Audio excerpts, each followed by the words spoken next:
pensarmos um pouco no que está escrito em 1 Coríntios 6 e, de acordo com a vontade de Deus, voltarmos para o Sermão do Monte. E o título da nossa mensagem de hoje, seguindo na mesma direção do que temos falado ultimamente, reorganizando as nossas vidas. Então é preciso que a cada pregação, a cada estudo da palavra, a cada aconselhamento, a nossa vida possa ser organizada, nos formatando, tomando a forma cada vez mais do padrão que as Escrituras determinam para cada um de nós. Então, quando nós nos debruçamos em textos como o que nós estamos aqui, Apocalipse 21, vemos a necessidade de fato, procurar entender o que está escrito aqui, porque as consequências do não entender, elas são extremamente dolorosas e serão eternas. Quando nós lemos, e eu quero fazer a leitura com vocês dos versículos 7 e 8 mais uma vez, capítulo 21 de Apocalipse: o vencedor herdará todas essas coisas, eu lhe serei Deus e ele me será filho. Perceba como essa promessa ela está de acordo com aquilo que nós já meditamos no Sermão do Monte. Bem-aventurados limpos de coração, eles serão chamados filhos de Deus. Mas ele diz no versículo 8: quanto porém, e aqui agora toda a atenção aos covardes, e nós temos falado nos dois últimos encontros, pelo menos, no domingo e ontem à noite, nós falamos de maneira muito repetida sobre essa questão do medo, como o medo está muito mais presente na nossa vida do que a gente de fato imagina. E a conexão do medo com todos os demais, com todas as demais características reprovadas por Deus que excluirão as pessoas da comunhão com Ele no céu. E aqui a segunda classe de pessoas, por assim dizer, são os incrédulos, aqueles que não têm uma fé verdadeira. Perceba que a incredulidade não é a ausência de fé, mas é a ausência da fé correta. Então, nesse sentido, nós vamos ver aqui em Tiago, livro de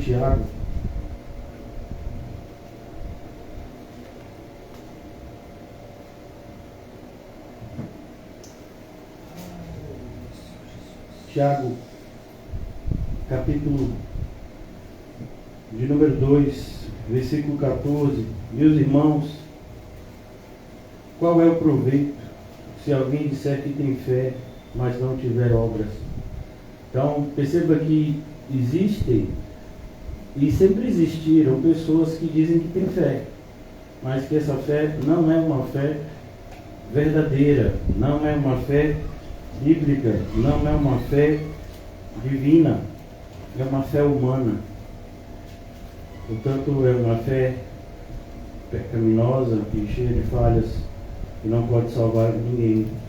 Pode, acaso, semelhante fé salvá-lo? E essa pergunta é uma pergunta retórica, né? Já traz consigo a própria resposta. Se um irmão ou uma irmã estiverem carecidos de roupa e necessitados de alimento cotidiano, e ele usa aqui um exemplo de demonstração de amor fraternal: e qualquer dentre vós lhe disser, ide em paz, aquecei-vos e fartai-vos, sem contudo lhe dar o necessário para o corpo, qual o proveito disso? Então, se não há uma demonstração visível da fé que você professa dizer ter, essa fé, ela está morta. E a ideia de estar morta ela não existe. Ela não é verdadeira. Ela não é de Deus. Assim também a fé, se não tiver obras por si só, está morta. E perceba que ainda aqui vemos algo extremamente comum nos nossos dias. Mas alguém dirá, tu tens fé, eu tenho obras. Então, veja como é errado a subdivisão dos ministérios na igreja moderna, né, no movimento evangélico dos nossos dias. Então, nós vemos pessoas que dizem: eu tenho fé, eu peço as coisas a Deus e Ele me ouve. Mas você observa a vida dessas pessoas e não há nenhuma demonstração de adequação da vida dessas pessoas ao padrão bíblico, ao padrão que nós estamos meditando. Por exemplo, em Mateus 5, 6 e 7, que é o Sermão do Monte. Então aqui ele está dizendo: você diz que tem fé, mas as suas obras, elas vão ao contrário àquilo que você professa ter.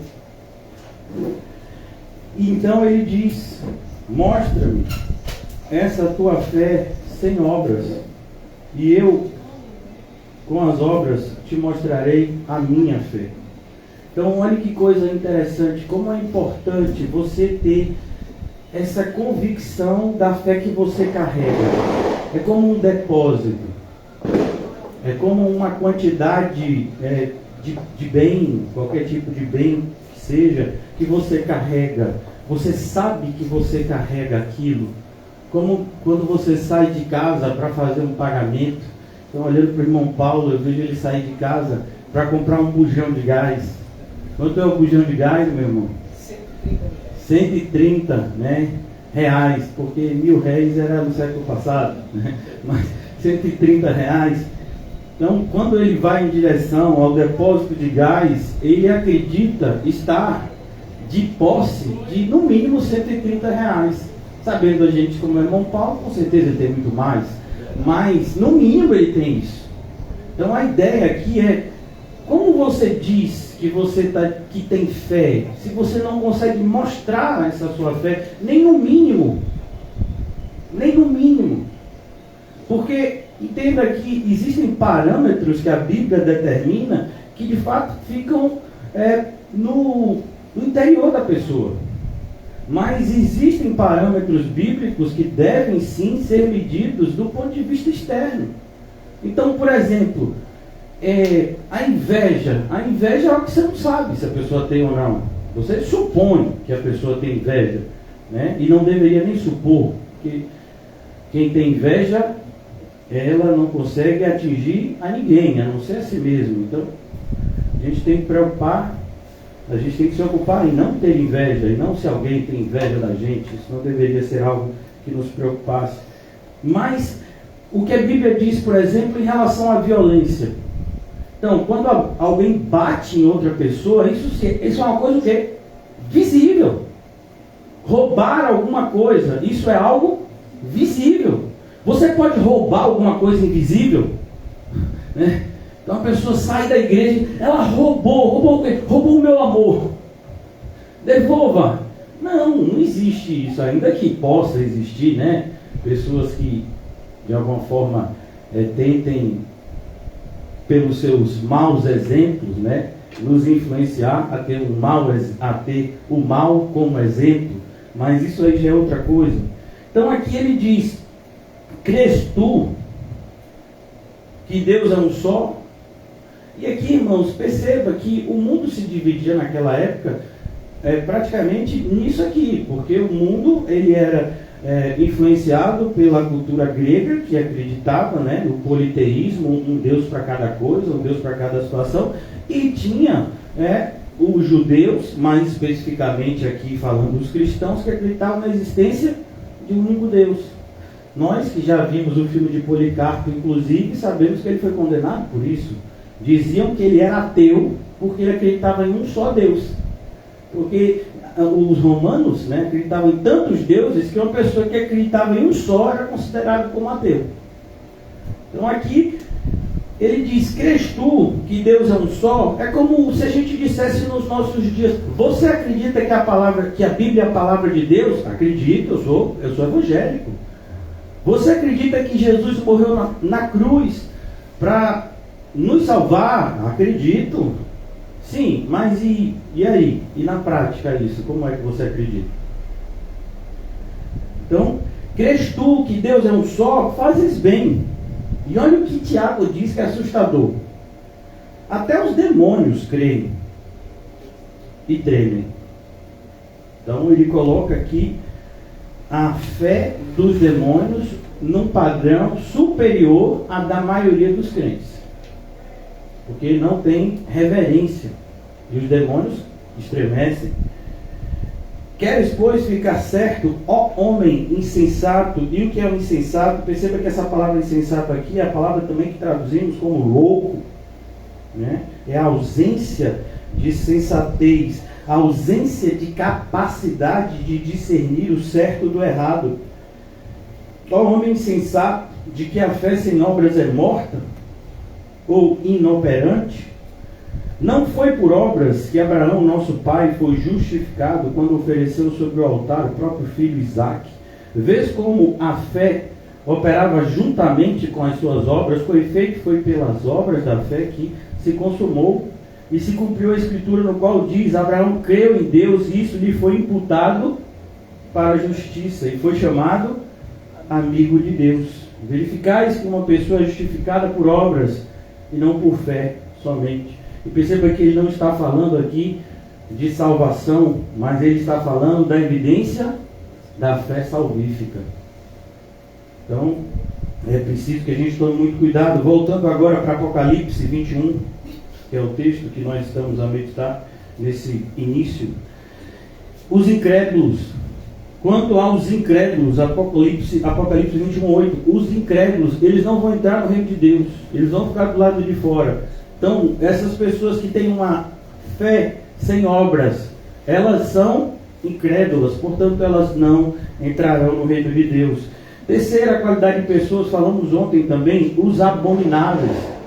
E nós demos um exemplo que está lá em Provérbios. Vamos lá hoje, mais uma vez. Fomos ontem, vamos hoje de novo, para ver se a gente fica familiarizado com a nossa Bíblia. Provérbios 28:9. E eu tenho tentado ler várias vezes esse versículo para ver se quando a gente ora a gente tem mais temor. Porque eu tenho percebido que existem pessoas que oram sem o mínimo de temor a Deus, não entendendo que a nossa oração ela pode ser vista por Deus como algo ofensivo, não só como algo que não é digno de ser ouvido, mas como algo ofensivo. O que desvia os ouvidos de ouvir a lei, ou seja, aquele que não presta atenção na Bíblia antes de orar, até a sua oração será o quê? Abominável. Então você imagina naquele dia muitas pessoas indo para o inferno orando: Senhor, por que eu estou indo para o inferno? Me livra do inferno. Como assim? Você não sabia? Não já tinha lido? Você não estava naquele dia 13 de junho de 2023 no culto ouvindo que as pessoas que agem com determinado comportamento são reprovadas por Deus? Você não sabia disso? Então você está me pedindo o que agora? Então, uma oração abominável. Os abomináveis são aqueles que, sabendo o que Deus reprova, sabendo o que Deus rejeita, sabendo o que suscita a ira de Deus, eles não têm qualquer tipo de temor em fazer mesmo assim. Então isso é abominação aos olhos do Senhor. Os abomináveis, eles não vão herdar o reino de Deus. Aqui o quarto ponto, ou a quarta classe de pessoas, os assassinos. Então eu estou aqui excluído, nunca matei ninguém. Cuidado, porque se você tem raiva de alguém, você é assassino.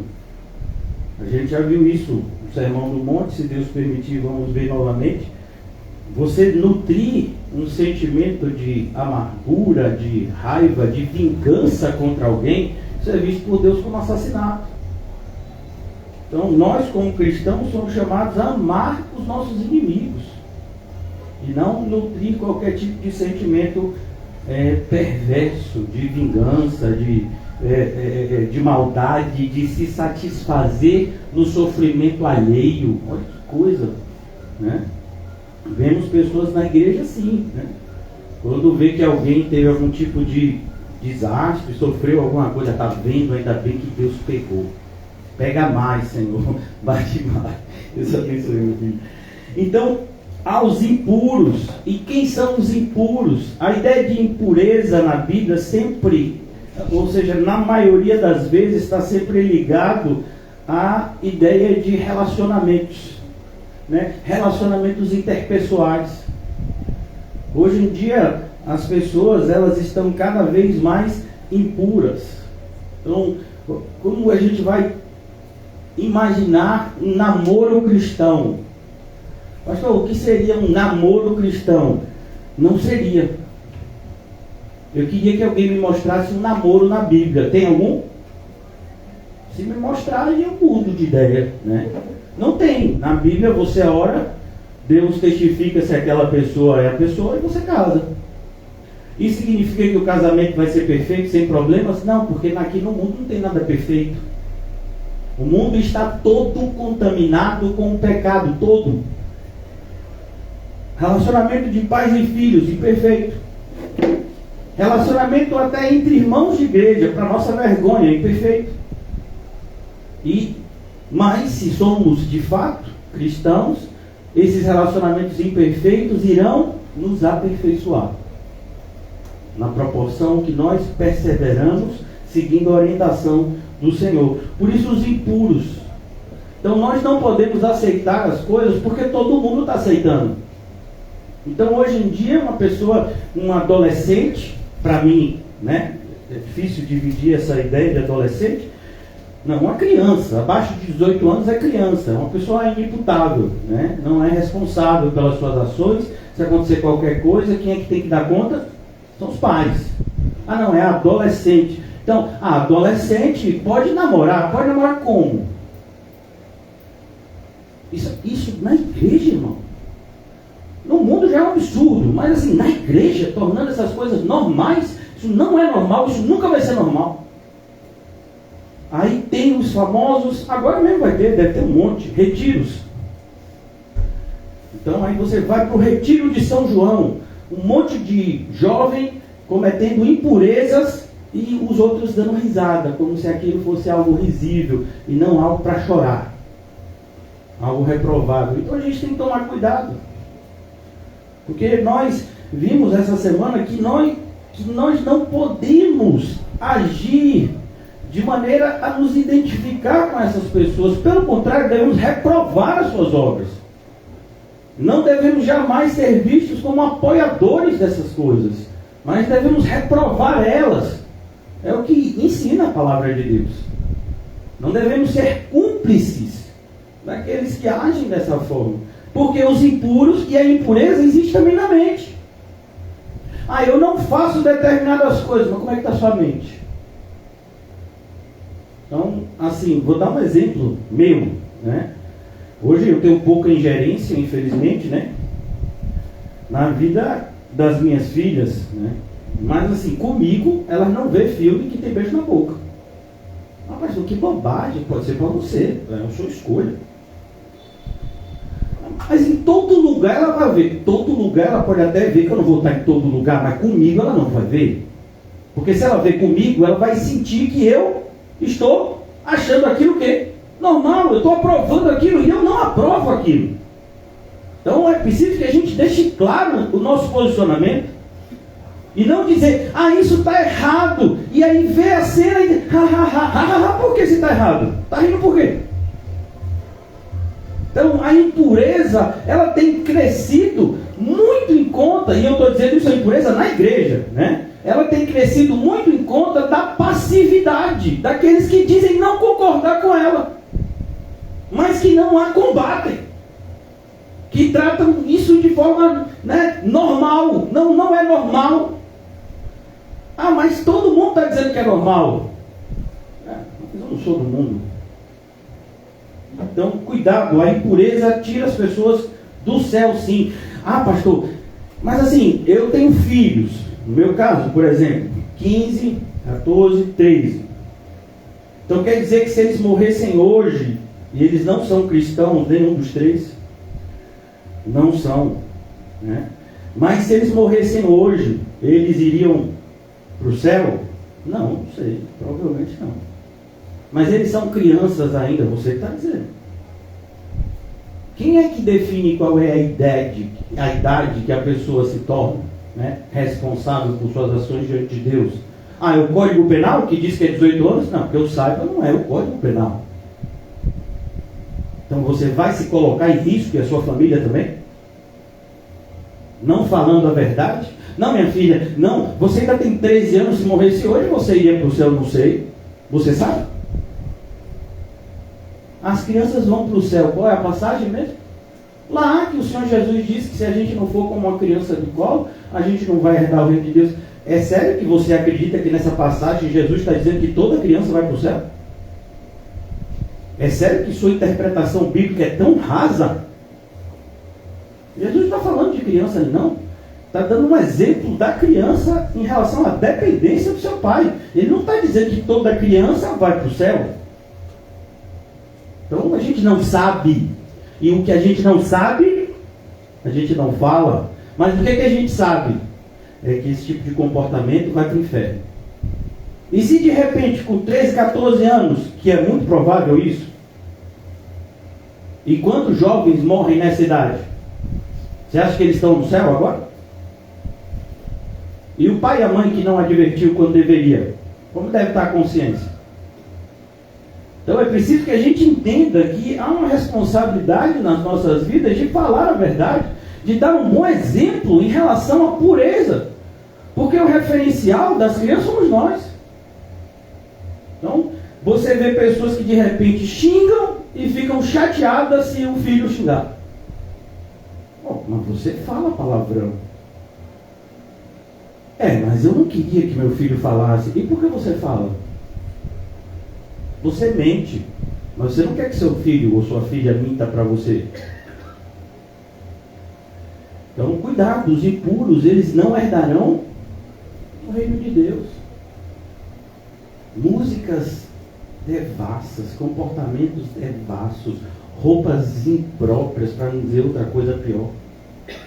E tudo isso sendo assistido por pais e mães supostamente crentes, sem nenhum tipo de reprovação. Mas se eu reprovar, meu filho e minha filha vai deixar de gostar de mim. Sim, e aí? O seu amor só vai até aí. O seu amor é refém da aprovação de uma criança, de um adolescente. Então, não, irmãos, cuidado. Nessa parte de impureza, a responsabilidade maior é na vida dos adultos. Infelizmente, os adultos têm feito um péssimo trabalho educacional, principalmente no sentido cristão. Aqui também, olhe, falamos covardes primeiro, incrédulos segundo, abomináveis terceiro, assassinos quarto, impuros quinto. Eu estou passando aqui mais rápido, né, do que o normal, porque nós ainda vamos para outros textos. E feiticeiros, e a gente entende feiticeiro como alguém que pratica artes mágicas. Pode ser, mas qual seria a definição de artes mágicas para você? Se para você é importante acordar com o pé direito todo dia, então você é um feiticeiro. Então qualquer pessoa que acredita em um ritualismo, em qualquer, preste atenção, qualquer ritual, seja ele visto como cristão ou não, se você enxerga naquele ritual um benefício em si mesmo, a Bíblia chama isso de feitiçaria. Deixa eu dar um exemplo para você. Quando as serpentes abrasadoras começaram a picar o povo, lá na época de Moisés, o povo começou a morrer por conta, vocês sabem que eles estavam reclamando de tudo, e Deus não suporta pessoas que reclamam de tudo, como infelizmente alguns têm vivido assim, A Bíblia chama de murmuradores, e a murmuração é uma linguagem satânica e não divina, porque aqueles que amam a Deus, eles vivem glorificando a Deus. Então os murmuradores, Deus envia serpentes abrasadoras. E qual foi? Aí o povo diz: Moisés, a gente se arrepende, a gente vai murmurar mais, intercede com Deus para ajudar a gente. Deus fala com Moisés: você vai fazer uma serpente de bronze, você vai colocar em uma haste de madeira. Inclusive isso é usado depois por Jesus para falar da sua própria obra redentora. E ele diz, ó, todo aquele que for picado, as serpentes vão continuar picando, mas a pessoa não ia mais morrer ali, estava funcionando como foi o primeiro soro, né, desenvolvido para picada de cobra. E a pessoa olhava para lá, para a serpente, e não morria. Passou algum tempo, sabe o que foi que os judeus fizeram daquela serpente? Um ídolo. Deram até um nome para ela, Neustã. E aí, o que foi que teve que fazer com a serpente? Destruir. Para o povo parar de idolatrar. Mas foi Deus que mandou fazer na época de Moisés, mas não mandou para fazer, para se tornar um ídolo. Pelo contrário, para que as pessoas entendessem que aquilo que elas estavam sofrendo, a picada das serpentes, era uma consequência do pecado, que elas precisavam se arrepender. Então aqui, entenda que hoje em dia a igreja evangélica, ela é uma igreja altamente feiticeira. As pessoas acreditam que se subir no monte, a oração vale mais. Então se você subir no Monte Everest, sua oração, meu filho, é elevado, né, sei lá, a quinta potência. Se você fizer uma oração de um avião, então, pronto, aí já nem orar. É só pensar, já acontece. Porque na altura que está o avião, né? Como você chega a uma conclusão dessa? Que vai ser um óleo ungido e tem que ser daqueles que arde, viu? E às vezes tem um óleo ungido assim que... Aí eles botam uma mistura, né? Que quando a pessoa passa um óleo ungido, você sente aquele... Eu já passei, irmão, viu? Falo com propriedade. E aí você sente aquela mistura meio que queima. Rapaz, esse está com poder. Esse tem poder, né? Cuidado, porque pode ser alergia. Depois você vai ter que tomar antialérgico. Então, as pessoas acreditam nisso. Dentro da igreja. Não, eu já vou seguir a orientação lá da minha pastora. E eu vou dar 7 voltas em casa para derrubar as muralhas.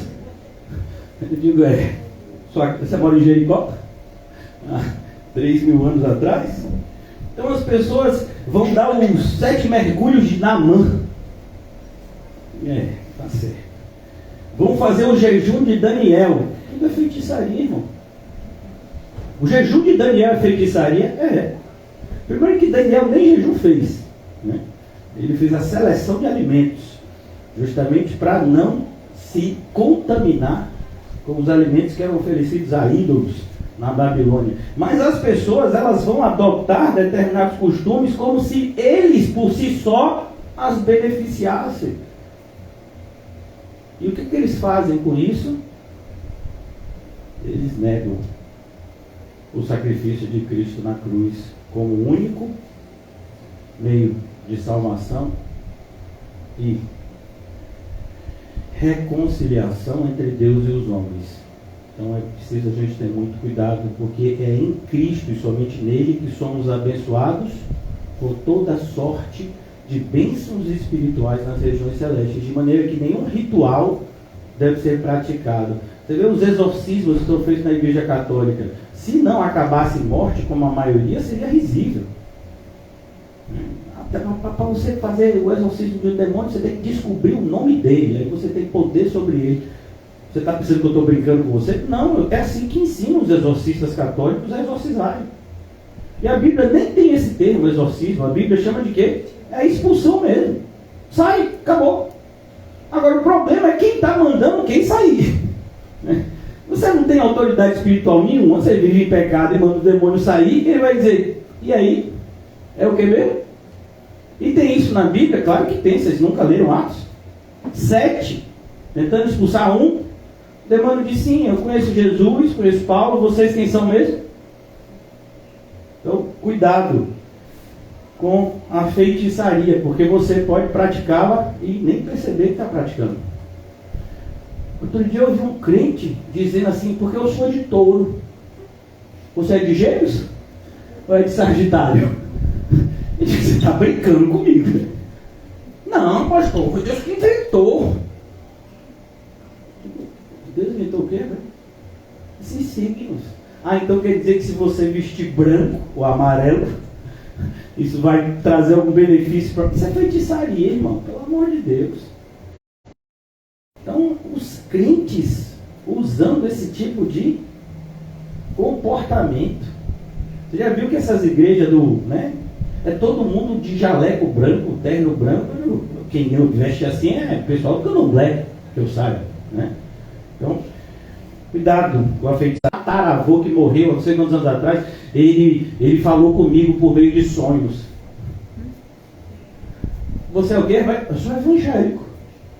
Mas eu acredito que meu tataravô falou comigo por meio de sonhos. Digo, então você não é evangélico. Você diz que é, mas você não é. Então, cuidado. Seja coerente com aquilo. Isso, né?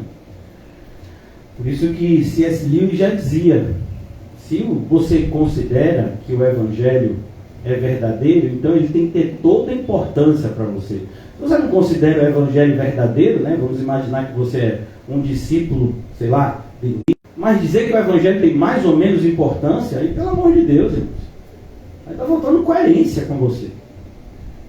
Ou você se autodeclara, né, defensor de algum tipo de filosofia negacionista em relação à existência de Deus, ou você diz que a Bíblia é a palavra de Deus, mas viver em cima do muro, como a maioria dos evangélicos, aí paciência, né?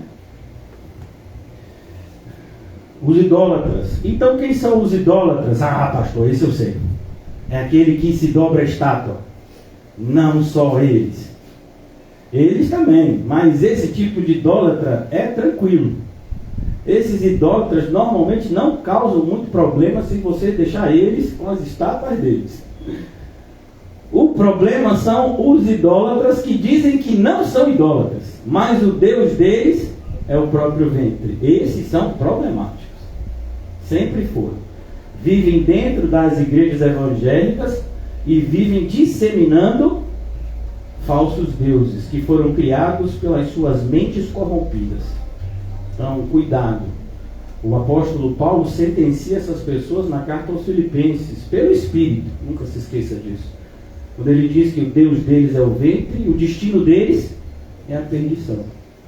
Porque eles só se preocupam com as coisas terrenas. Então, cuidado, pois esse é o pior tipo de idolatria. A idolatria que fica escondida no coração de pessoas que se dizem não idólatras, né? Que se dizem adoradoras do verdadeiro Deus, que é um Deus invisível, visível na pessoa de Cristo. Último grupo de pessoas. E todos, olha que coisa, e todos os mentirosos. Percebe por quê? Não fala assim, todos os assassinos, não fala todos os covardes. Por que essa terminologia em relação aos mentirosos? Porque já é para a gente entender que existem muitos tipos de mentiras.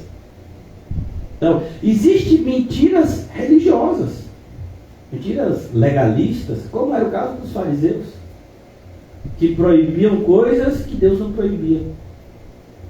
Existe também a mentira libertina, que autoriza coisas que Deus não autoriza. Então, aqui todo tipo de mentiroso, todo tipo. Ainda mais hoje que a gente... Quantas vezes eu já ouvi gente dizendo, mas eu menti para o bem. Porque se eu falasse a verdade, ia causar um problema maior ainda. Maior do que a condenação no inferno. Não conheço. Até os ímpios dizem, né? Tem um ditado do ímpio, que diz assim, para tudo dá-se um jeito, menos a morte. Irmão, se você é crente, a morte tem jeito, né? Porque ela vai te levar para o céu. Mas a segunda morte, não. Então aqui ele diz, cuidado. Versículo 8, concluindo. A parte que lhes cabe, olha que coisa, a ideia aqui é justamente nos mostrar uma divisão, um quadro onde nós vemos claramente dois caminhos levando a dois destinos que são opostos entre si. Voltando agora para como começamos a exposição hoje. Quando ao vencedor, versículo 7, o vencedor herdará estas coisas, eu lhe serei Deus, ele me será filho. Quanto, porém, aos covardes, aos incrédulos, aos abomináveis, aos assassinos, aos impuros, aos feiticeiros, aos idólatras e todos os mentirosos, a parte que lhes cabe, percebeu? Então, duas realidades de vida levando a dois destinos completamente diferentes. A passagem que está ali, Mateus 7, 13 e 14. Você tem a porta estreita de um lado, você tem a porta larga do outro. Você tem o caminho apertado de um lado, você tem o caminho largo do outro. Aí você tem a salvação eterna de um lado e condenação eterna do outro. E em algum momento esses pontos se comunicam? Não. É possível a pessoa entrar pela porta estreita e depois ir para o caminho largo e depois acabar na salvação? Não. Não é possível. E você percebe que há toda uma preocupação de Jesus para dirimir qualquer dúvida em relação a isso. Pois é justamente nesse capítulo 7 que a gente vai ler: a árvore boa dá um fruto bom. E em hipótese alguma, a árvore boa dará outro tipo de fruto que não seja o bom. E a árvore má, ela dá um fruto mau. Em hipótese alguma, ela dará outro fruto que não seja o mal. Entendeu? Na maioria das vezes a gente diz que entendeu e não entendeu. Porque a gente continua olhando para pessoas que estão vivendo uma vida reprovada diante de Deus, mas no final a gente diz: mas no final vai ser salvo. Mas como assim? Por que tantos alertas na Bíblia, se no final vai ser salvo? Deus passa a mão na cabeça, se não de todos, da maioria. Se fosse assim, irmãos, por que tantos alertas? Então, cuidado. A parte que lhes cabe será no lago que arde com fogo e enxofre, a saber, a segunda morte. Então, agora para a gente voltar de novo, antes da gente voltar para o Sermão do Monte, eu disse para vocês que a gente ia passar, uma paradinha rápida, em 1 de Coríntios, capítulo 6. Ufa, graças a Deus, é o 6. Não é o 5, é o 6. Não sei o que você está dizendo, ufa, você não leu ainda. Mas vamos lá. 1 de Coríntios, capítulo 6.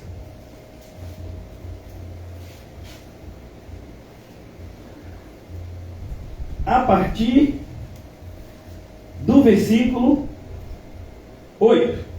O que Paulo está censurando aqui é o litígio entre irmãos, né? Mas ele vai dizer assim, versículo 8: mas vós mesmos fazeis a injustiça e fazeis o dano, e isso aos próprios irmãos. E Paulo diz: mas como assim? É seu irmão, então sofra o dano. Vamos imaginar que o irmão Paulinho, ele foi até o irmão Quinho, eles são irmãos em Cristo, que se amam, e ele disse para o irmão Quinho que ele precisava de 100 mil réis para inteirar o gás, mas que ele pagaria em uma semana, com certeza, porque ele receberia um valor. Mas quando o irmão Paulinho estava indo receber esse valor, que ele sacou do banco, ele foi assaltado. E levaram tudo. E aí ele disse para o irmão Quinho: irmão Quinho, sabe os 100 mil réis que você me emprestou? Estava quase na sua mão. Eu fui lá buscar. Era uma parte sua e outra parte eu ia deixar no mercado. Mas aí veio, alguém enviado, por Deus ou pelo diabo, a gente não sabe, e levou tudo.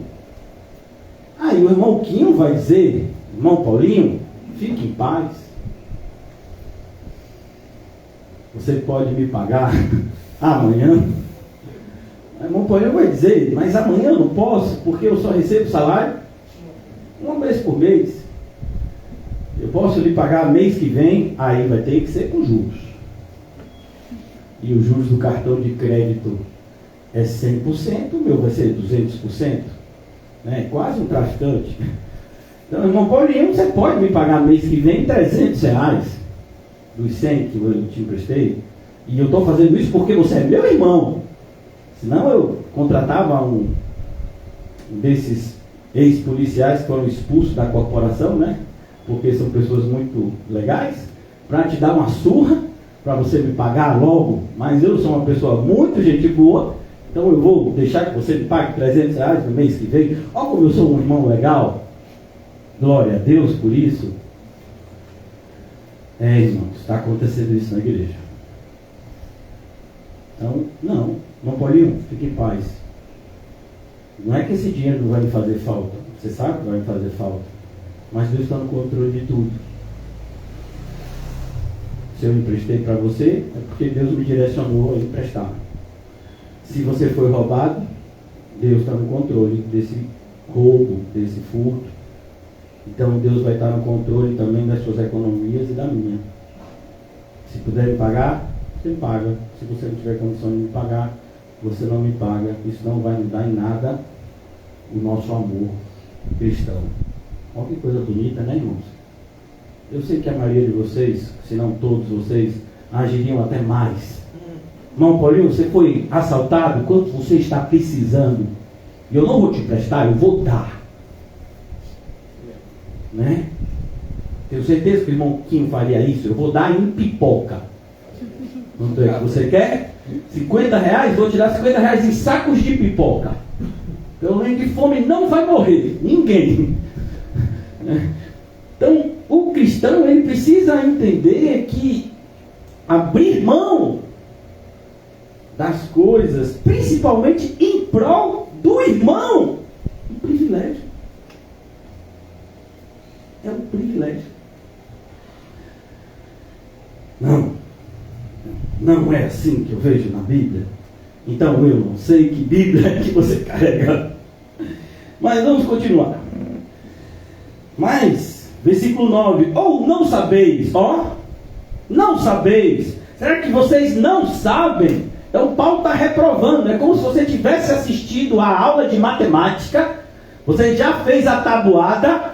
Não, hoje não tem mais tabuada. Tem tabuada hoje? Não, né? Tem mais não, né? Na minha época tinha 1 mais 1 é igual a 2, 1 mais 2 é igual a 3, 1 mais 3 é igual a 4, 1 mais 4 é 5, e você tinha que saber tudo, né? Então é como se alguém dissesse, você não sabe que 1 mais 1 é igual a 2? Você deveria saber disso, você já fez a tabuada. Então é isso que Paulo está dizendo aqui. Paulo está dizendo, olha, você precisa saber a teoria da relatividade de Einstein. Irmão, às vezes nem um físico consegue entender a complexidade, né, dessa equação de Einstein. Então aqui não, ele está dizendo algo simples, que todo cristão deveria saber. Não sabeis que os injustos não herdarão o reino de Deus. Vamos agora imaginar um outro cenário. A pessoa acabou de entrar na igreja. E a gente, como todo cristão, a gente trata todas as pessoas com amor e hospitalidade. Então a pessoa acabou de entrar na igreja e disse, que maravilha, encontrei a igreja de Atos. O cão já sabe, né? Então, encontrei a igreja de Atos, essa igreja aqui é bíblica, o pastor é bíblico, os irmãos são bíblicos. E eu estou precisando muito de R$200 para inteirar umas coisas em casa. Vocês são bíblicos, né? E aí ninguém ora e ninguém fala nem com o pastor, porque se falasse com o pastor ia dizer o quê? Vamos orar. Pastor, mas o irmão disse que está precisando desse dinheiro para ontem. Irmãos, então você já viu que está uma coisa de errada. Porque se alguém está lhe pedindo alguma coisa para ontem, ele já é mentiroso. E para ontem a gente não pode dar nada. Então, vamos orar. Aí você empresta sem orar. E a pessoa diz que te pagaria no outro dia. E no outro dia a pessoa nem vem mais na igreja. E aí você encontra essa pessoa congregando em uma igreja no final da rua, uma semana depois. E aí, meu irmão? Não, pastor, ele não é irmão, não. Aí já tem o meu BO que eu vou dar de estelionato. Irmão, você não é crente? Você emprestou dinheiro pensando que a pessoa era um irmão em Cristo? Foi, pastor. Então fique em paz. A Bíblia diz que se você der um copo de água a um profeta, ele tem que ser profeta verdadeiro? Não. Ele pode até ser um profeta que não é aqueles verdadeiros, mas você imaginava que fosse. Você agiu, usando até um termo jurídico, você agiu de boa fé. Você até fez bobagem, porque se você orasse, com certeza Deus diria, não preste. Mas agora que já foi, qual é o seu comportamento cristão? Perdoar, para que a pessoa se envergonhe. E mais do que se envergonhe, a Bíblia diz que quando a gente age com bondade, com quem age com maldade com a gente, é como se a gente colocasse brasas vivas sobre a cabeça da pessoa. Então, toda vez que essa pessoa que está congregando, né? Isso não existe não, viu, irmão? Isso é um fato que eu estou criando aqui para vocês entenderem o princípio. Então, toda vez que essa pessoa passar para você na rua e você não cobrar a dívida, essa pessoa vai dizer, rapaz, ele não está me cobrando não. E eu sei que eu estou devendo. E um dia eu vou ter que pagar. E se eu não pagar aqui na terra, o pai daquela pessoa vai me cobrar em outro lugar. Isso é brasas vivas na cabeça do ímpio, que você agiu com bondade, que Cristo te ensinou a agir. Então cuidado, irmãos, porque perder na Bíblia, na maioria das vezes, significa ganhar.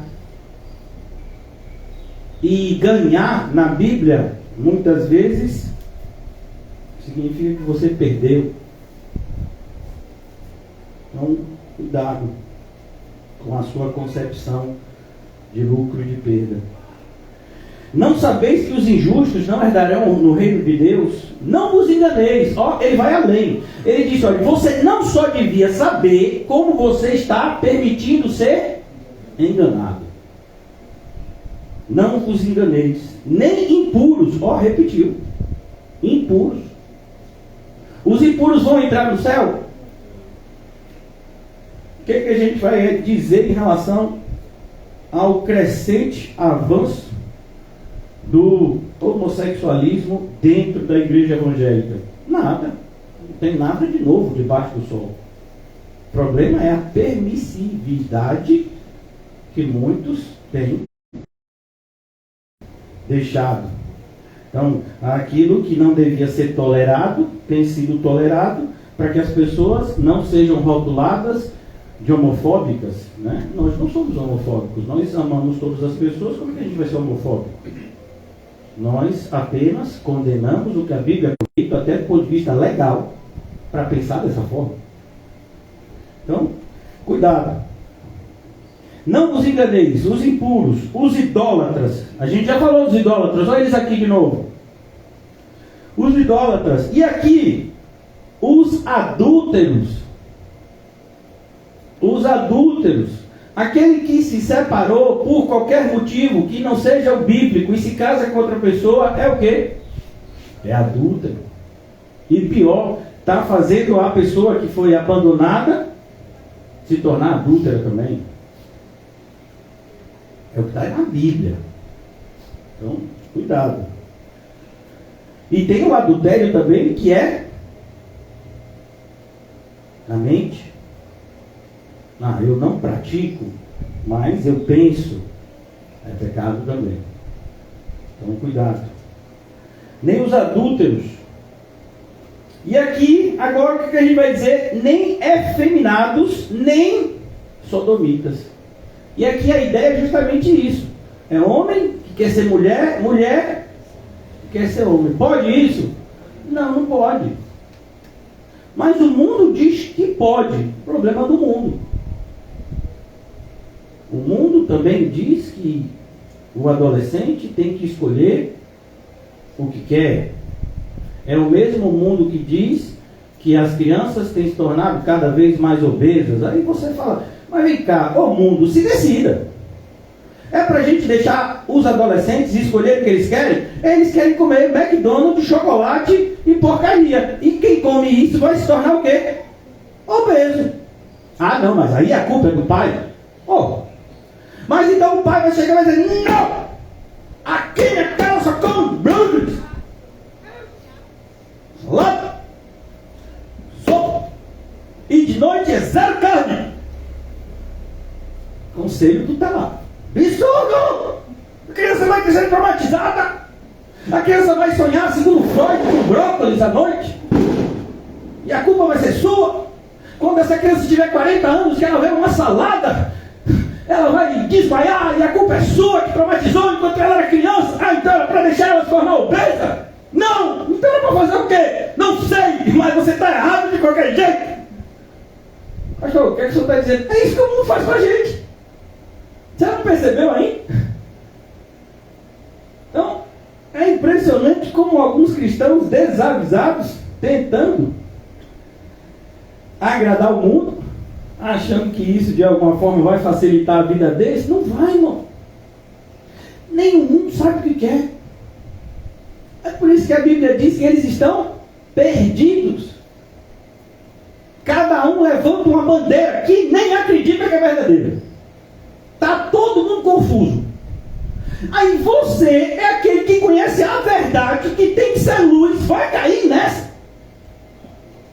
De se deixar influenciar por essas pessoas que nem sabem. Você pergunta, vem cá, o que é a verdade? Só sei que nada sei. Ô irmão, me perdoe, né? Mas a pessoa que vai seguir um filósofo desse, você dizer, não, filósofo, fique com sua sabedoria aí, eu vou seguir aquele que sabe tudo. Ele sabe tudo e é ele que tem me guiado e eu vou seguir a ele. E se eu andar atrás dele, eu não cairei. Então, irmãos, como é que a gente ainda cai? Não. O mundo conta as suas baboseiras, é extremamente sedutora. Então, a gente muitas vezes, porque não tem tempo, né? Deve ser por isso que o pastor não pode fazer nada. Na nossa vida, não vão, irmão. Não vão. Então, quando a Bíblia diz que no mundo não tem nada de bom, confie. É só concupiscência dos olhos, concupiscência, carne, soberba da vida. Irmãos, é assustador, né?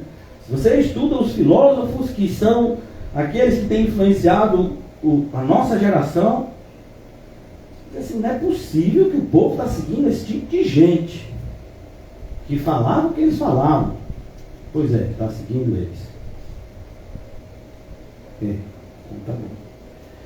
Então aqui ele diz, é esse pessoal que defende, por exemplo, que você pode escolher o gênero que você quer. Não, você não pode escolher.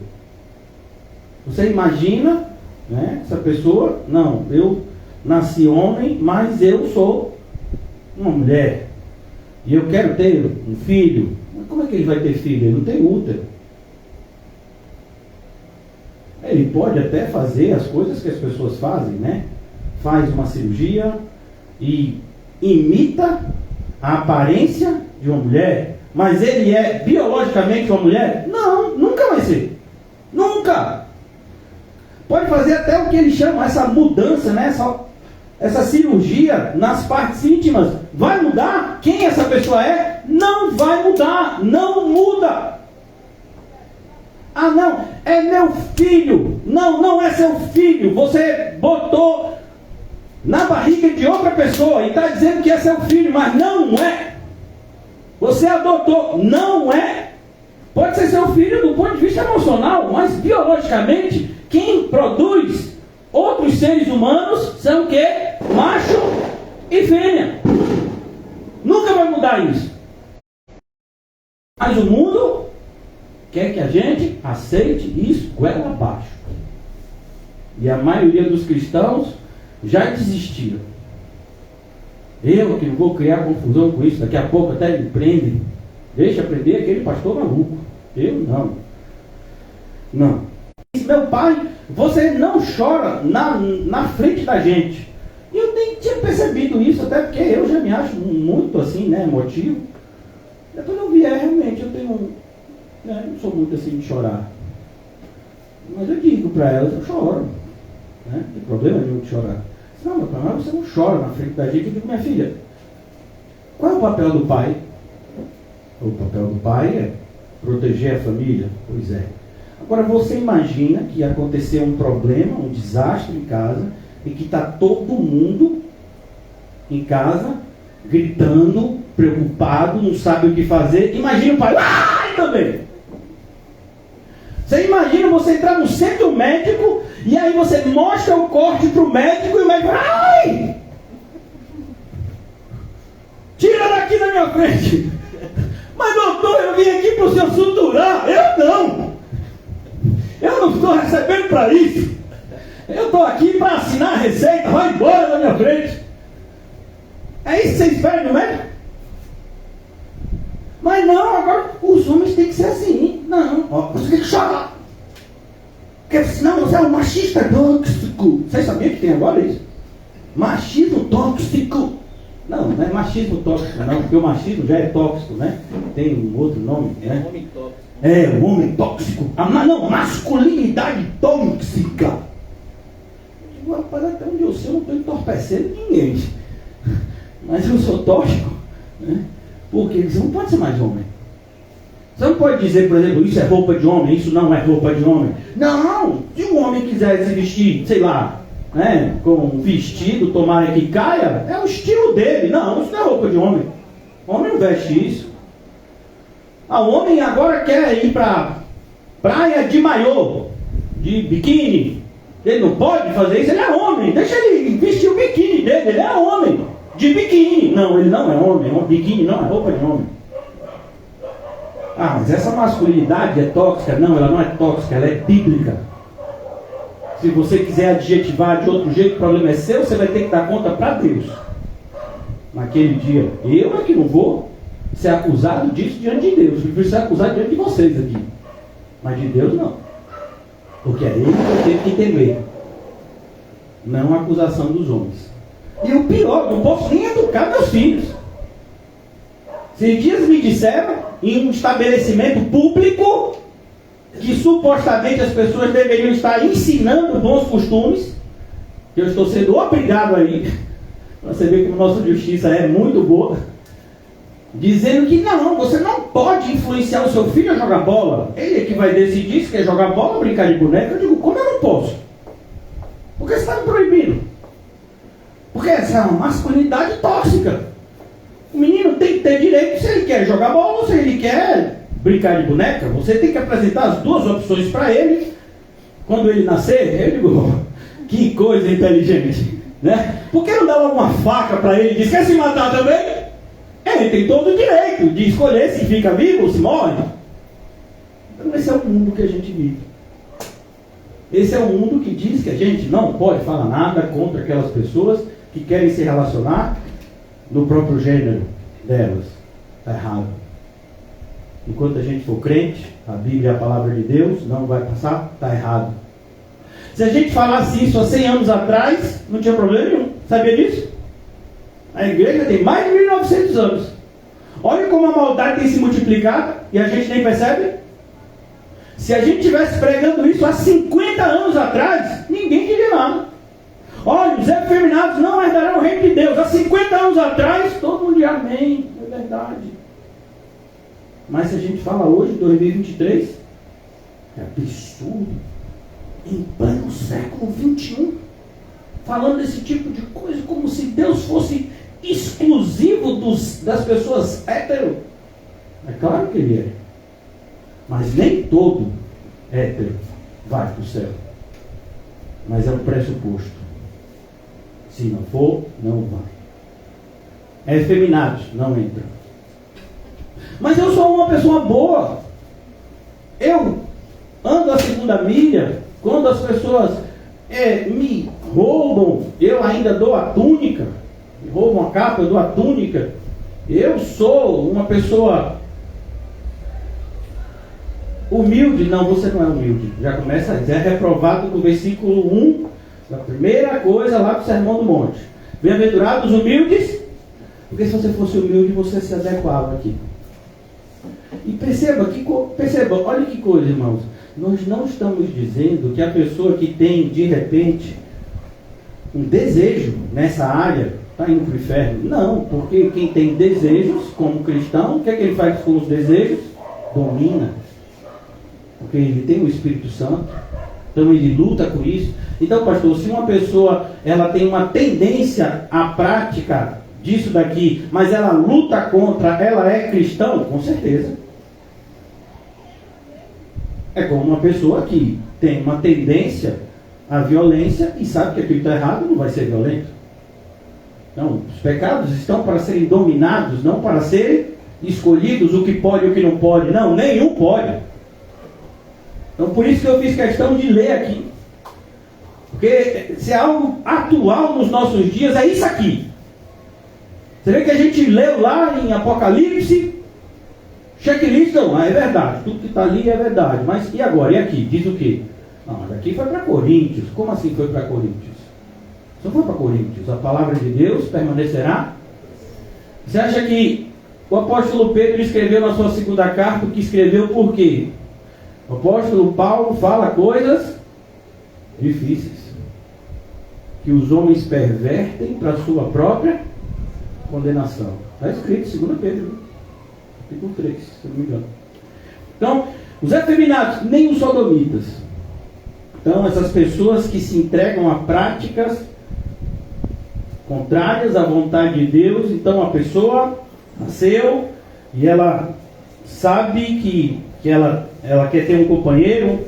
Se é homem, vai ter uma companheira. Se é mulher, vai ter um companheiro. Faz o quê? Ora, Deus envia, você casa. Aleluia. Fora disso, pecado. Mas e não mora junto? Como é a história, vai? Crente? Pois é, não sei se vocês sabiam que o Papa Francisco estava incentivando isso. Porque o Vaticano estava com um problema grave. Né? É até risível o Vaticano ter um problema grave, porque só de ser o Vaticano já é um problema grave. Mas eles estavam com problema. Por quê? Porque segundo o que eles mesmos defendem, casamento é um só. E aí, uma vez que a pessoa se separava, não podia mais participar da Eucaristia. E muitos estavam saindo da igreja católica, muita gente mesmo. Aí eles tiveram que se reunir para resolver esse problema. Como é que a gente vai fazer? A gente não pode perder mais adeptos, né? Porque a gente já tem perdido. Então eles chegaram a essa linda conclusão, tão bonita quanto a adoração mariana e outras. Casamento é um só. Mas antes de casar, passe um tempo com a pessoa, vivendo maritalmente sem casar na igreja. Porque aí, se você der certo, você casa na igreja. Se não der certo, aí vocês não casam na igreja, pelo menos vocês comem, vocês estão lá na Eucaristia. Mas como assim? E pode fornicação? Fornicação pode. O que não pode é casar e separar e casar de novo. Não pode, mas fornicação está liberado. É o que estão incentivando. Estou falando nada que não está publicizado pela igreja. Então, cuidado. Não pode. E o que é mais assustador é igrejas evangélicas incentivando também esse tipo de prática. Como se a pureza nos relacionamentos não fosse uma exigência de Deus. Você já imaginou uma pessoa se dizer: eu sou santificado na impureza? Imagine. É assustador. Esse pessoal que vai, principalmente quando se está ligado com o ministério de jovem, né? É tanta impureza e é um querendo ser mais santo que o outro. Sabe?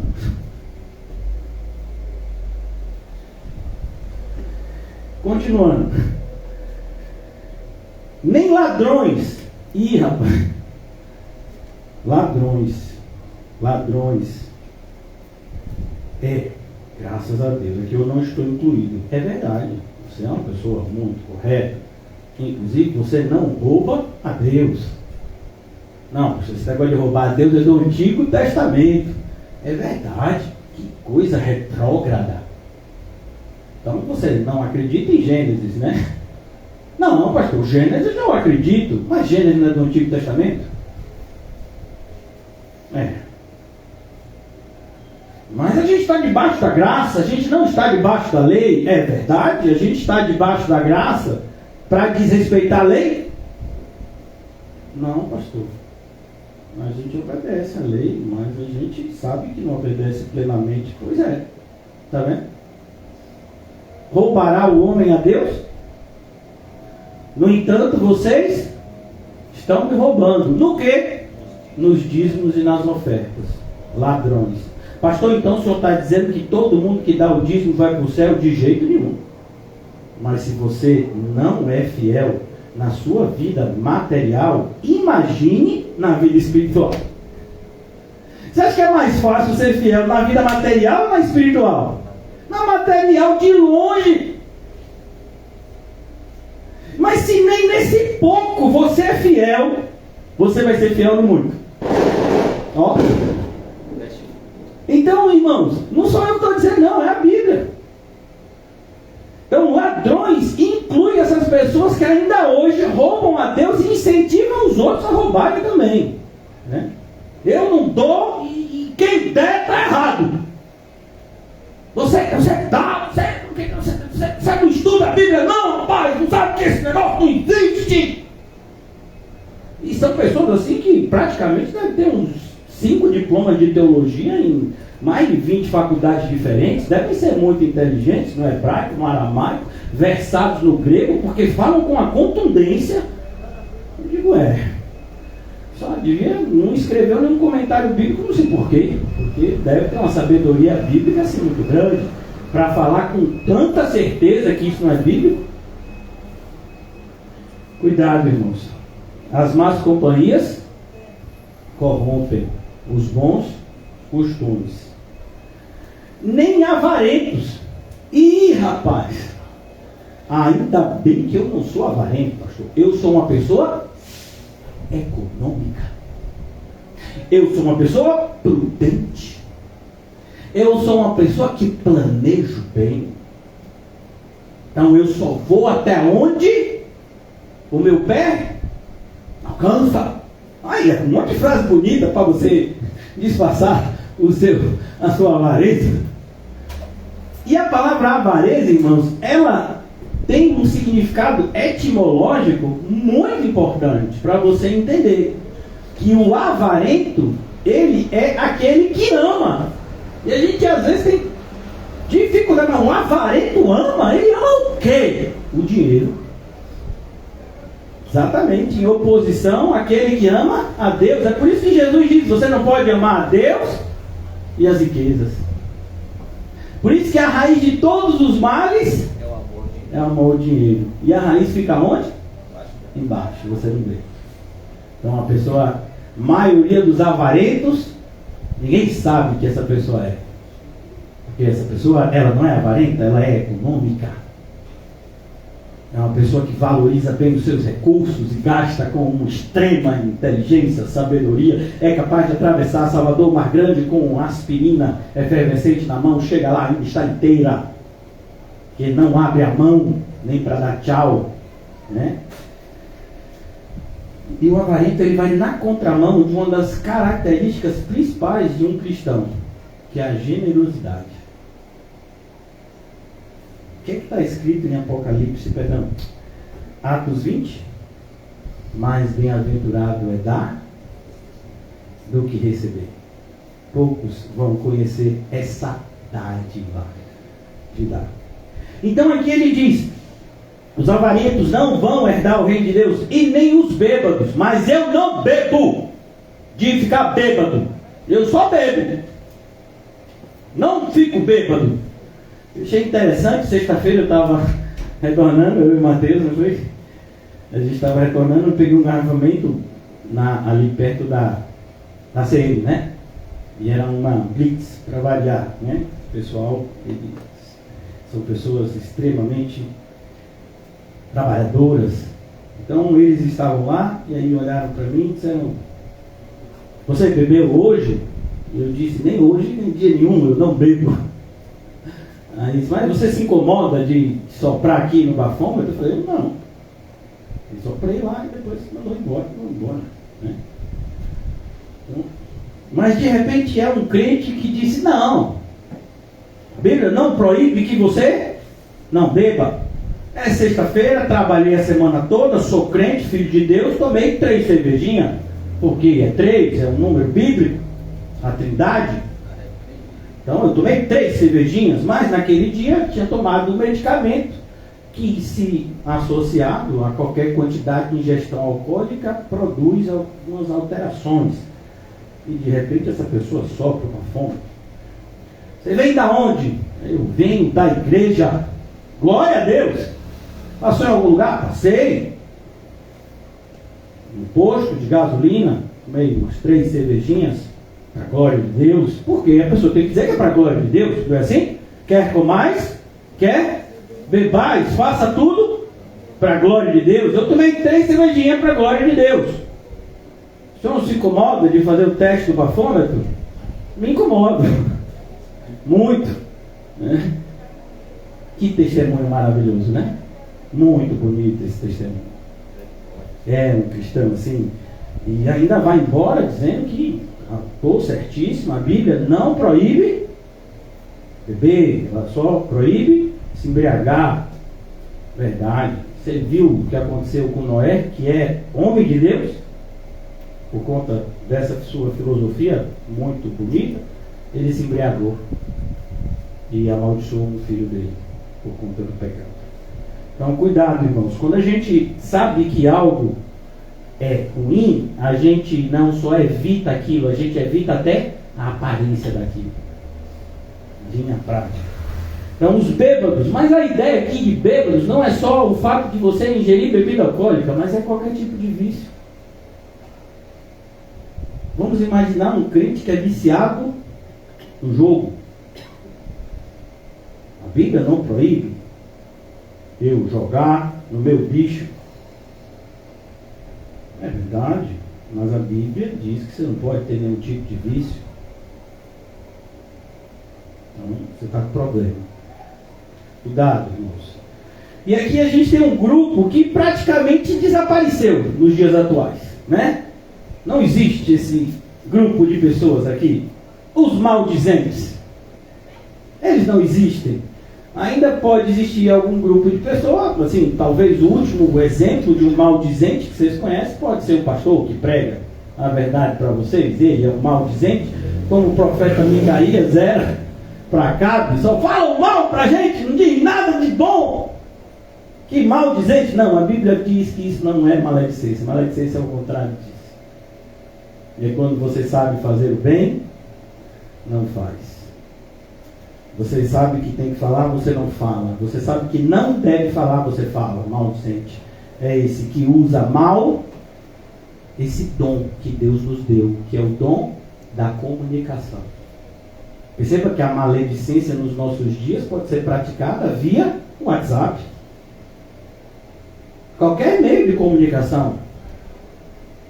Tá, bem que eu estava calado, mas o dedo não parava. Maldizente. Então, quem foi que nos deu esse atributo de nos comunicarmos uns com os outros? Eu acho interessante, né? Tem aqueles panteístas que se disfarçam de crentes e eles costumam dizer, né, que todos os animais se comunicam com os homens. Esse pessoal tem um problema muito grande com a Bíblia. E aí tem gente que fala, pois o cérebro da baleia não sei quantas vezes maior do que o cérebro do ser humano. Eu falei, não estou vendo nenhuma baleia dominando o planeta. Alguém viu? Imagina, você chega na ONU e na cadeira tem o quê? Uma baleia. Por quê? Porque tem um cérebro enorme. E o golfinho então é aquele que tem que dar as cartas, porque o cérebro dele é muito melhor que o cérebro do homem. Ele consegue até fazer aquele quá, quá, quá, e eles se comunicam, né, com uma espécie de radar, sonar, sei lá. Como eles são inteligentes? Não, eles não são. Eles são animais. Nós, seres humanos, apesar de toda a maldade, nós é que fomos feitos à imagem e semelhança de Deus. E temos alguns atributos que foram nos comunicados, apesar da queda. Por exemplo, a inteligência. Eu nunca vi nenhum animal inventando uma roda. Alguém já viu? Não, eu fui na floresta amazônica e vi um leopardo que fez 2 rodinhas para poder levar a cria deles atrás. Que leopardo inteligente, né? Então, cuidado, irmãos. Inteligente é o ser humano. E olha que a gente tem pouquíssima inteligência por conta da queda, né? De um afastamento em relação a Deus. Mas rebaixar o ser humano à situação de animais é algo inimaginável para alguém que se diz bíblico, né? Então, cuidado. Maldizentes são aqueles que falam mal. Eles disseminam filosofias malignas.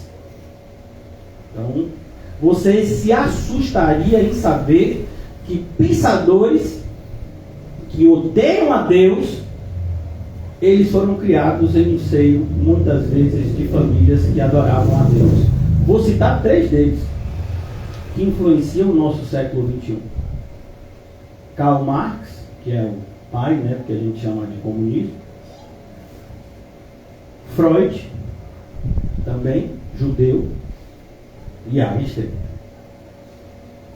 3 mentes brilhantes, todos criados em uma família que adoravam ao Deus de Abraão, Isaac e Jacó. E um deles chegou a dizer que Deus está morto. O outro chegou a dizer que Deus é o ópio que domina as massas. Então, cuidado. O que tem de gente na igreja que se levanta falando coisas absurdas é assustador. Né? Muito assustador. Essas pessoas são maldizentes. Terão que prestar conta de toda a palavra frívola que saiu das suas bocas. Preste atenção. A sua boca, a sua língua, o atributo da comunicação, Deus nos deu e a gente vai ter que prestar conta. Ah, mas eu mandei aquela mensagem brincando. Não, não é brincadeira. Você é responsável por tudo aquilo que você fala. Imagine, isso até nos homens. Se você colocar na internet algum tipo de mensagem, por exemplo, fazendo apologia ao nazismo, você sabe que isso é crime? Você corre o risco, né, de ter que responder processo e um monte de coisa. Tem que ser responsável pelo que você fala. Defendendo ideias de pensadores que odiavam a fé cristã, que blasfemavam contra ela dia e noite. Aí você vem e quer trazer essa ideia para dentro da igreja. Está cheio de gente assim. Cuidado. Essas pessoas não herdarão o reino de Deus. Concluindo, eu já passei do horário, né? Como é característica daquele que vos fala. Versículo, né? Concluindo o versículo 10. Maldizentes, nem roubadores. E olha que coisa, ladrões e roubadores são classes separadas. O ladrão, ele usa a prática, né, na violência. O roubador é aquele que usa a prática do descuido. Então, eles são quase que mágicos. Você quer ver seu celular desaparecer? Basta você deixar ele aqui em cima, virar as costas, falar alguma coisa com alguém, voltou, cadê ele? Sumiu. Quase que um passe de mágica. Sua carteira, alguém trombou com você, 2 minutos depois você vai pagar o ônibus, cadê a carteira? Alguém fez uma mágica e tirou ela do seu bolso, né? Então o roubador, ele usa essa prática, né, quase que a magia para subtrair algo de alguém. O ladrão não, o ladrão já é mais direto, né? Perdeu? O que foi? Perdi, eu sei que eu perdi, mas foi o que dessa vez? E aí ele toma alguma coisa de você, mas ele ainda tem, né, essa atenção de te avisar antes, apontando a arma para você, né? O roubador não, o roubador é mais silencioso, né? Ele não gosta de chamar tanta atenção. Então, os dois estão condenados aqui na Bíblia. Cuidado. E se você é vítima dessas pessoas, você pode até ser vítima dessas pessoas, só não pode se contaminar com a maldade delas. Alguém te roubou usando de violência e fazendo uma série de coisas feias, você imediatamente faz o quê? No ato do roubo, você já faz o quê? Você perdoa. A pessoa nem terminou de te roubar, você já adianta o serviço.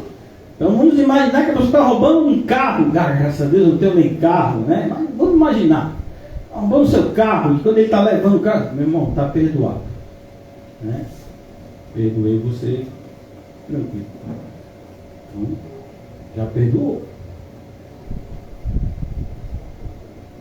Gostou? Pô, irmão, é assim mesmo, viu? Sem exagero, devemos perdoar. Sempre. Pois o que nos dá essa sensação maravilhosa da salvação verdadeira é o fato de sermos perdoados. Então, não temos nenhuma justificativa quando não perdoamos. Nenhuma. Nem roubadores herdarão o reino de Deus. Tais fostes alguns de vós. Olha que coisa linda, irmãos. A gente foi no passado. Mas é no passado, no presente. Não pode mais essas coisas dominarem as nossas vidas. Mas pelo contrário, pelo Espírito, nós subjugamos as vontades da carne. Gálatas, capítulo 6. A carne e o Espírito estão lutando, né? Capítulo 5, perdão. Então, estão sempre em conflito. Agora que você é uma nova criatura, antes nem existia esse conflito. Você era dominado pelo pecado, nem sabia. Nem chamava pecado de pecado. Às vezes chamava pecado de esperteza. Tais fostes alguns de vós, mas vós, olha que coisa linda, vos fizeram o quê? Sujaram? Vos lavastes, mas fostes santificados, mas fostes justificados. Não é bonito, irmãos? Lavados, santificados, justificados. Meu Deus, que coisa linda. Feliz aquele que Deus jamais imputará pecado algum. E isso foi feito em nome do Senhor Jesus Cristo. Então, cuidado, irmãos, não perca, não coloque em jogo a vida eterna por conta de prazeres transitórios da vida.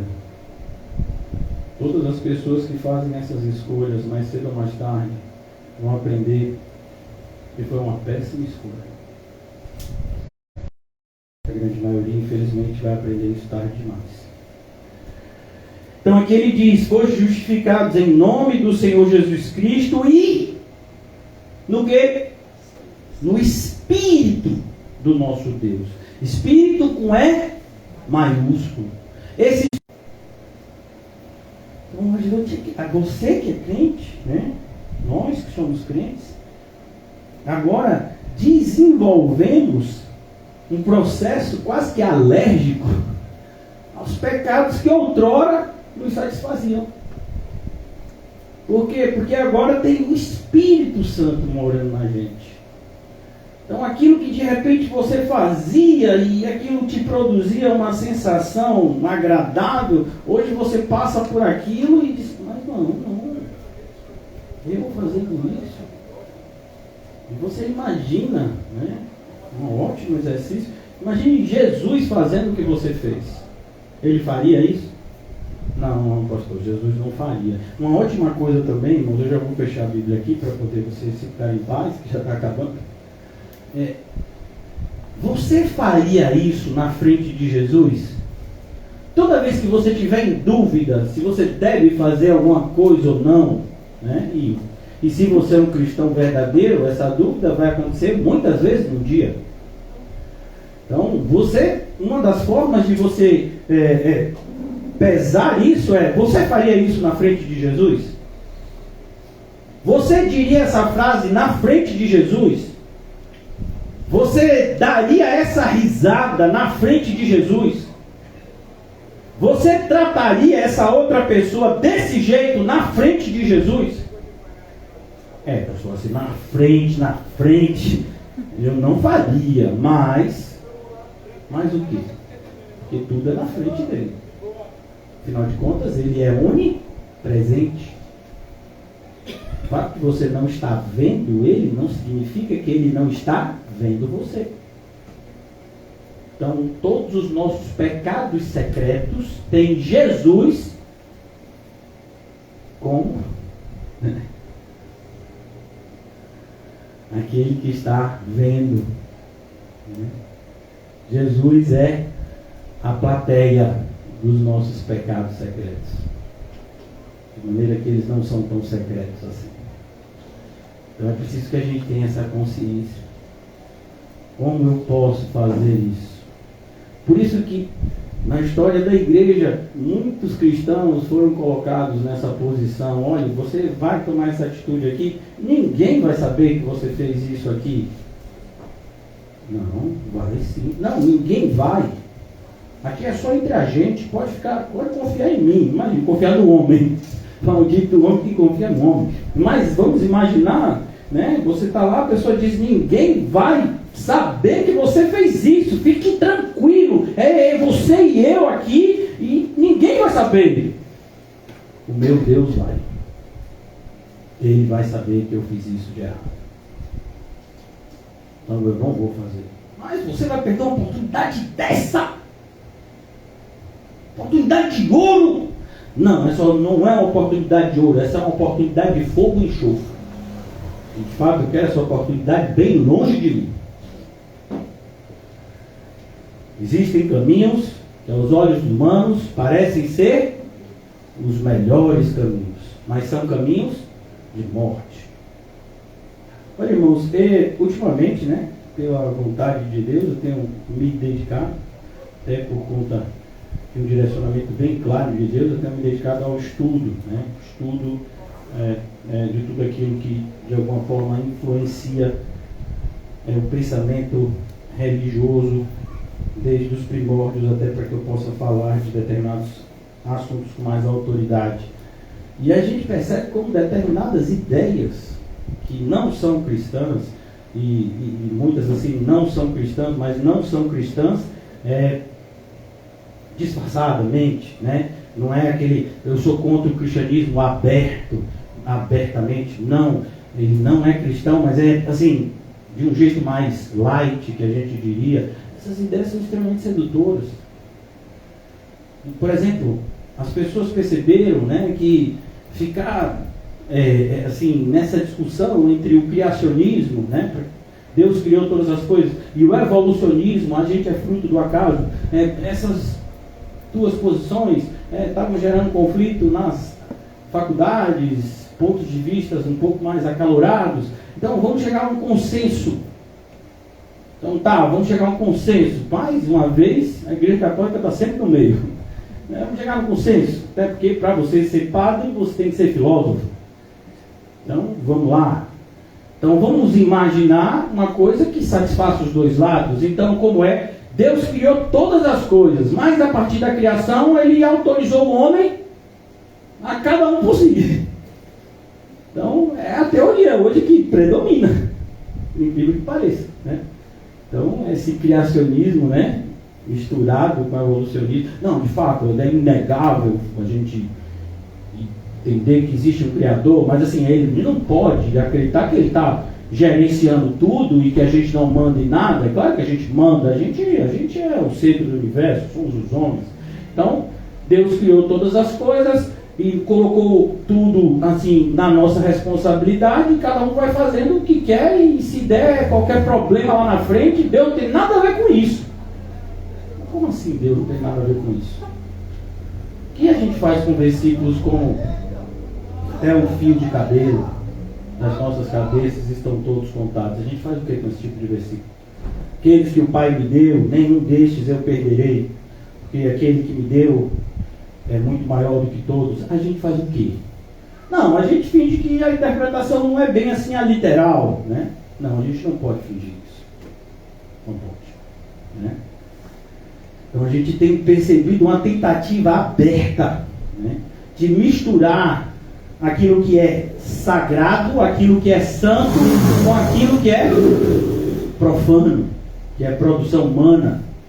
E o apóstolo Paulo nos advertiu: cuidado, aquilo que vem do homem é do homem, aquilo que vem de Deus é de Deus. Pastor, mas isso é redundante? Pode ser para você, né?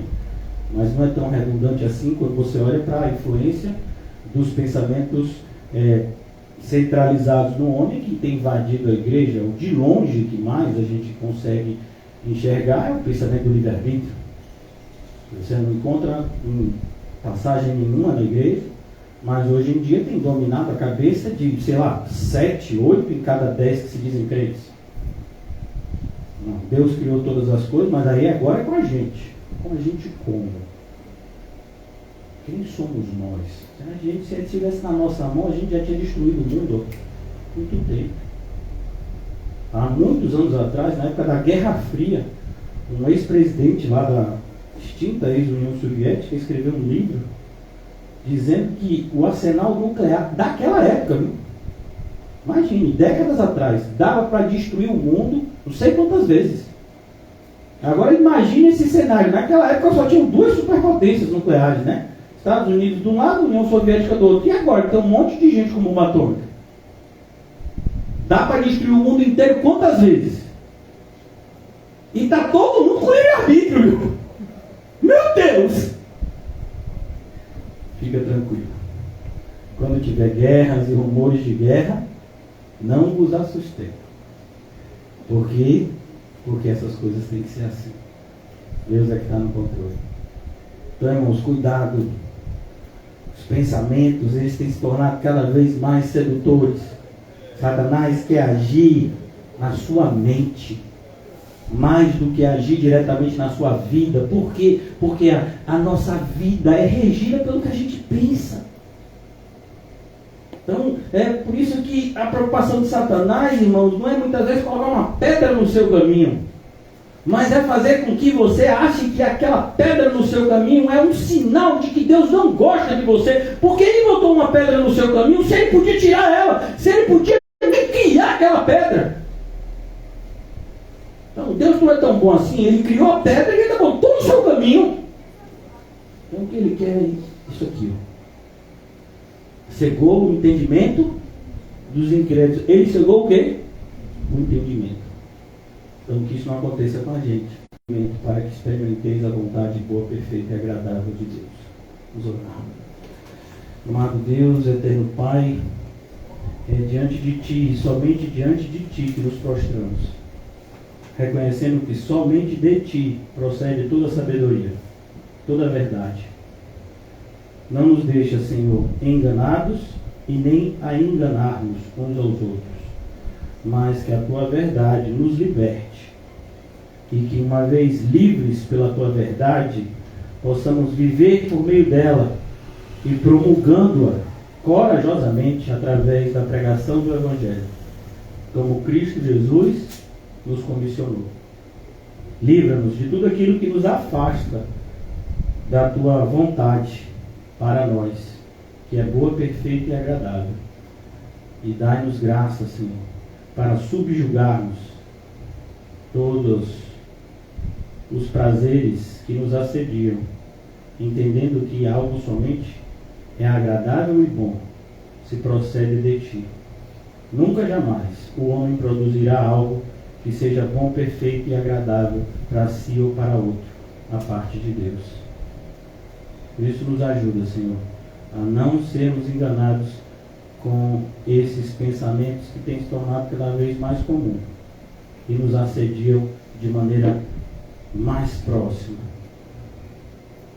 Mas que a Tua palavra se cumpra em nós, no que tange ao santo se santificar mais ainda. Que essa seja a nossa realidade. Tua glória. Em nome de Jesus, amém e graças a Deus. Amém, irmãos? Saúdem-se mutuamente com o cumprimento santo e não se esqueça, o céu é para aqueles que creem.